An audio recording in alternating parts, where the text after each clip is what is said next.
that they're making little kids wear and how it's screwing them up. And you got the box over here of the mask that everybody wears, most people. These little stupid things here.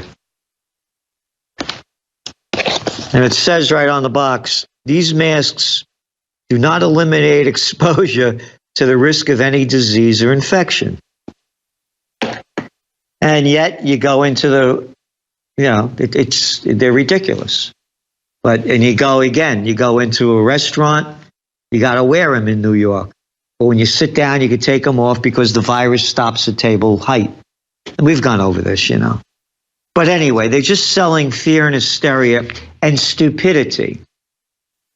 But when you look at the moronic crap that the media is shoving down people's throats, you better wise up and start looking at something that's going to tell you what's really going on, what it means, and what's next. And there's no greater example than the stupidity and crap that they keep pushing out as headline news. Then last week it was Betty White died. Betty White died. 100 years old. Oh my God, she could have lived to 101. Hey, maybe COVID killed her. What the hell do I care that she died? That's not news to me. If you want to read People's Magazine or Entertainment Today, then read that crap. Yeah, the toilet paper a record. And I got to read this crap so I know what's going on around the world and what other people are thinking so that we can show you and report on what you're not getting, what they are putting out, and what you need to know. Here it is. Comic and actor known for Full House is found dead in a Florida hotel. A comic and an actor. What the hell do I care? That's it. That is the front page of Drudge. That is the front page of Drudge. Oh, go to the Cartoon News Network, CNN. Bob Saget dies at 65. Hey, how about Yahoo? Bob Saget's daughter, Aubrey, shares last text that her dad sent before death. Oh, no. This is breaking news. Bob Saget remembered. Fans, comedians, co-stars react. That's the Wall Street Journal. Bob Saget's death leaves Mary Kate and Ashley Oslin deeply saddened. Oh, that's Fox News. How about Fox U? That ain't news. It's entertainment. What difference does it make if this guy died? Who the hell was he? I don't even remember. I could give a damn. Hey, how about what's going on in Yemen? Hey, did you ever hear of Ethiopia? No, the Tigray War and what's going on there and the murder and slaughter? Hey, how about what the Nobel Peace of Crap Prize winner Obama did to Libya and the crap that's going on there? No, Celente. Betty White died last week. This guy's 65. Oh, what else? Comedian Bob Saget of Full House, America's funniest home videos, passed away. Oh, that's USA Today. How about USA Tomorrow? Tomorrow? We don't know anything about tomorrow. Oh, look at all the news. The new year began. As the new year began, pick up the toilet paper record. Pick up the Wall Street Journal. Pick them all up. Pick up the little clowns on NBC, CBS, ABC, all the other crapsters. This is what happened in 2021. Let's look back because we're too stupid to look ahead. And what we'll do is keep shoving crap down your head to really make you stupid and think crap like this is important. Candace Cameron Bourne's TV dad, Saget. I loved him so much. MSN.com. Oh, Full House dad, Bob Saget, 65, found dead in Florida hotel room. NBC News, it's no news, not NBC News. This isn't news. And again, I go to InfoWars and I look at their site, and what do they have there? A whole thing about how this guy got jabbed. Notably, Saget admitted during December 13th episode of his podcast, Bob Saget's here for you. Oh, thank you for being here for me. Oh, but now you left. I don't know what I'm going to do. I may die because you're gone. This is entertainment news. The guy's a comic. He's an actor. He plays who he isn't. This is crap. And this is why the people follow the morons, the idiots, and the imbeciles.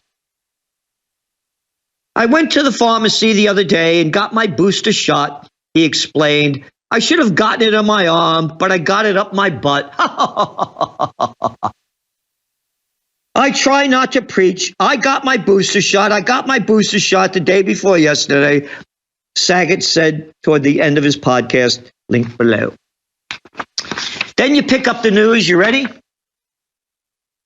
CNN journalist and The View co-host Ana Navarro is dealing with a breakthrough case of COVID-19.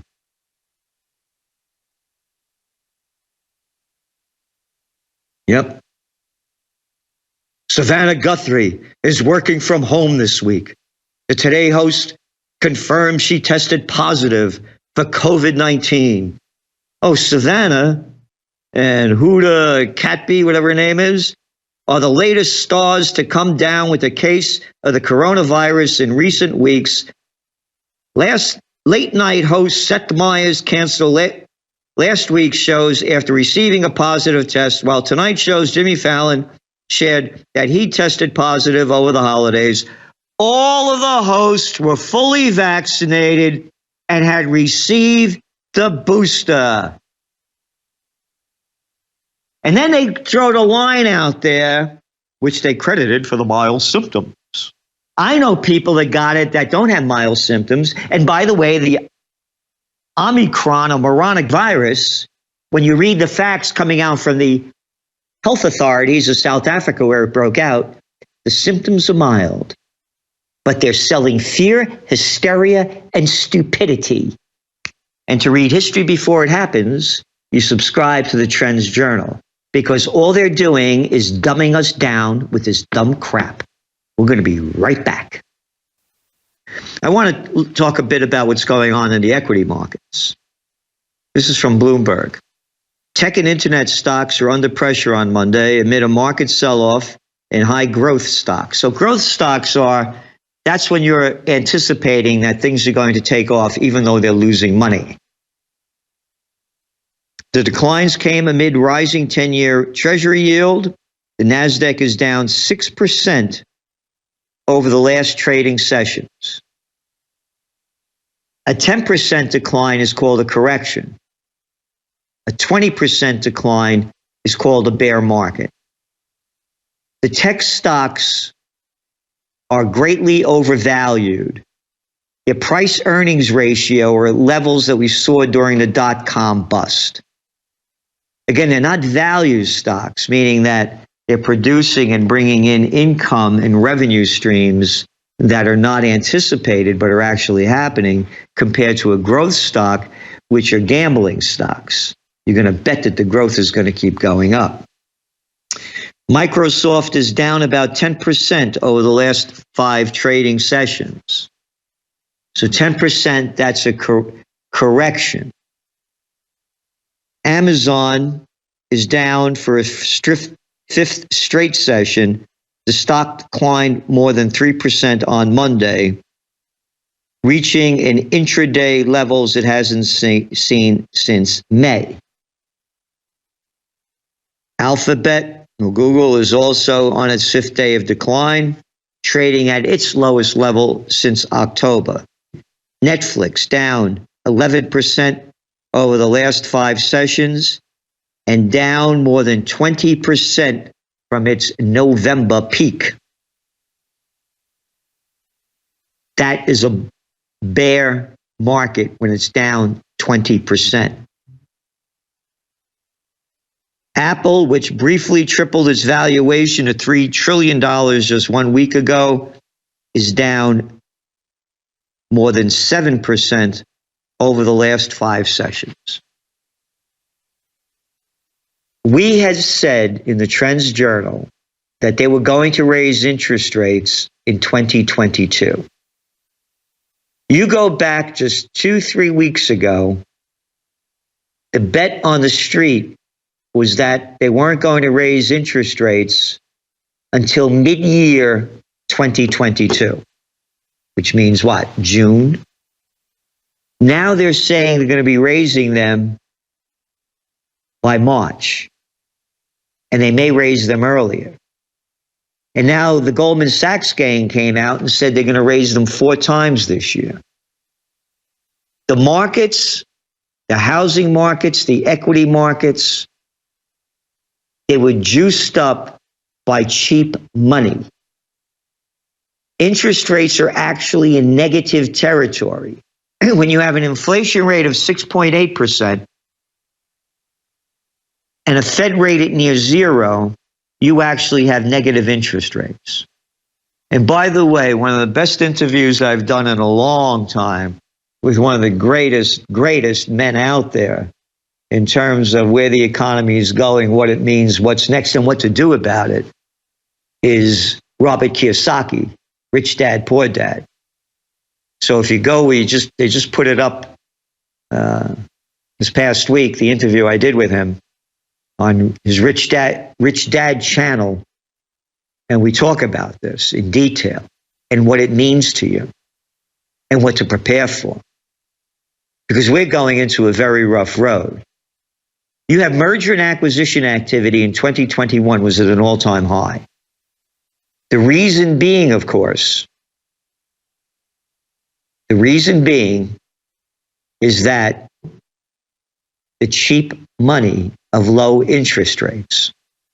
But you have inflation that's now at 39-year high. And the liars in the Federal Reserve said that when inflation went over 2%, they would raise interest rates. So now their official rate is 6.8%, and they haven't raised them yet. So a couple of things from this. Even though they're going to raise them, that's not going to crash the equity markets yet. It will soften the housing market, but we don't see it killing it yet. What's going to go down big time, as we see it, is commercial real estate. Because then you start looking back again and start looking at the data coming out.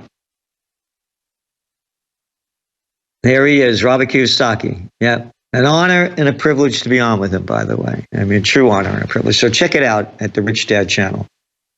When you're looking at now the people that are afraid to go back to work, the demands coming from places like Citigroup, no vax, no job. Your office occupancy rate in the United States is around 40%. That means 60% of the people aren't commuting back to work. What does that mean for the businesses that depend upon commuters? Look at all of the trade shows that are being canceled and conventions. What does that do to the hospitality sector? What does that do to restaurants? What does that do to taxes that cities that depend on conventions used to get that they're not getting anymore? So we're looking at the commercial real estate sector to take a heavy hit when these interest rates go up. And the reason that the banksters were the first ones calling the people back to work, like the JP Morgan Chases, the little Jamie Arrogant Diamond Boy, yeah, and the Goldman Sachs gang, yeah, and the Black Rock calling people back, because they're heavily invested in commercial real estate. And they also have loans back there. So now you have what? 4.5 million workers quit their jobs in November. Less people commuting. What does that do to the markets? Oh, and by the way, the restaurant sector, check it out.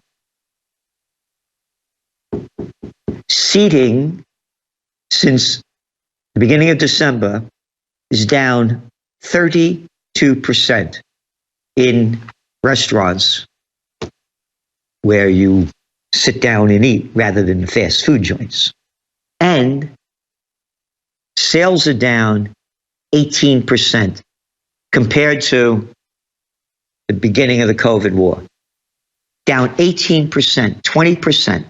20%, let's play for. How are they going to survive? Oh, meantime, interest rates, inflation's going up, so they're making less, trying to charge more. This thing's going to go down big and heavy and hard. But the bigs are going to rake up all the dough. Because you also saw the information, and again, your new Trends Journal will be out tomorrow, and a great cover again by Anthony Frieda, chock full of nuts. Anyway, when you look at the data and what's going on and the realities, the worst is yet to come. Yes, the markets will go up for a while, but the crash is going to come. And that's the only thing that's holding the reality back of how bad it is. What I was going to say, the billionaires that we write about. The billionaires got $1 trillion richer last year, as the poverty rate around the world increased by 150 million people.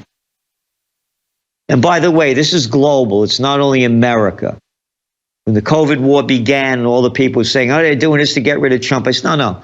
Italy was the first place to lock down. And as an Italian, I'm ashamed of Italy and the Italians. I mean, look who the guy running the show over there is. Mario Draghi. Yeah, Mario Draghi, formerly the head of the Bank of Italy, worked for the World Bank, was the head of the Goldman Sachs gang's European division, and the head of the European Central Bank. All right? The top of the bankster gang, the Prime Minister of Italy. They were the first ones to lock down. And you go back to our Trends Journal, the top trends for 2020 that we do before that happens. It was the New World Disorder. There were protests going on everywhere. And then when the COVID war broke out, they stopped them. There were protests in France. There were protests in Hong Kong. There were protests in Lebanon. There were protests in Colombia, Peru, Chile. There were protests in Algeria, India. COVID war, no protests allowed. So going back to this, it's global. And freedom is being robbed from us. Protests going on up there in Montreal over the weekend. And you look at the headlines in the Canadian newspaper, hundreds take to the streets. And then you see the videos and the pictures. Thousands and thousands took to the streets. They're playing it down. See, hundreds march. Look at it. Look at the picture. They got a couple of pictures there. Hundreds? Don't talk to me like this. Oh, we'll talk to you like that because we are prostitutes. We're media whores to get paid to put out by our corporate pimps and our government whoremasters. Lebanon, protests. France, protests. Germany, protests. All over the world. But you know where no protests? Hardly any. Here in the USSA. They had one up in Albany, the capital of New York State, last Wednesday. They report that 4,000 people showed up. Okay, 4,000 out of how many people live in New York State? 19.5 million. 4,000 turned out. And it's a waste of time, these protests. I keep saying it over and over again. If you're going to protest, do it peacefully and you don't leave. You block the streets.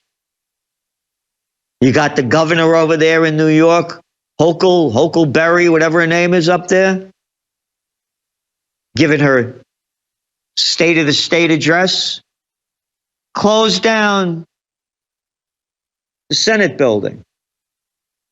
Don't let her leave. Don't let anybody leave. Let them get it in their head